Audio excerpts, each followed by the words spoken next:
Vážené kolegyně, vážení kolegové, partneři, sponzoři, kamarádi a přátelé české PGA, dovolte mi, abych vás přivítal na premiérovém videokanálu, který bude od roku 2015 samozřejmostí a součástí našich webových stránek.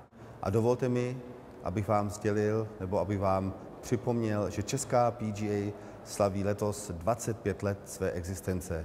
V roce 1990 jsme začali, v roce 2015 slavíme čtvrtstoletí. Pokusím se velice stručně rok 2014 shrnout a 2015 naznačit. Naše golfové stálice Kláru Spilkovou, Marka Nového, Filipa Mruzka, ostatní není třeba připomínat, všichni reprezentují naši Českou republiku v rámci svých možností na vysoké úrovni. Těšíme se s nimi na další sezonu. Nový výbor, který spolupracuje již bezmála rok, se velice rychle sehrál. Máme dobrý tým, pracuje se nám všem dobře, jsme dobrou směsicí mezi 4 mladými novými členy ve výboru a 3 zůstali staří kozáci. Máme dobrou spolupráci a pracujeme pro vás, pracujeme pro nás, abychom se nám členům PGA vedlo lépe. Připravujeme s Českou 1 bohatý turnajový kalendář, který je na našem webu.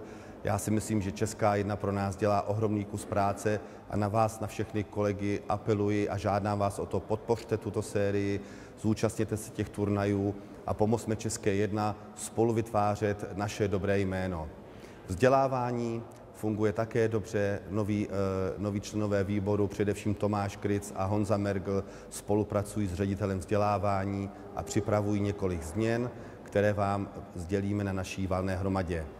Také změna stanov bude aktuální, její znění těchto stanov je již na našich stránkách. Informujte se, přečtěte si nové stanovy, kontaktujte nás, zavolejte nám, aby jsme mezi sebou připravili třeba možné ještě lepší řešení, protože je pořád na čem třeba pracovat, je třeba přizpůsobovat se trhu, jak ekonomicky, tak i profesionálně, a to je naše práce výboru, na kterou se těšíme a ke které jste nám dali mandát. Všem vám přeji dobrou sezonu 2015, i amatérům, i profesionálům a všem přátelům české PGA. Na viděnou na našem novém videokanále české PGA. Děkuji.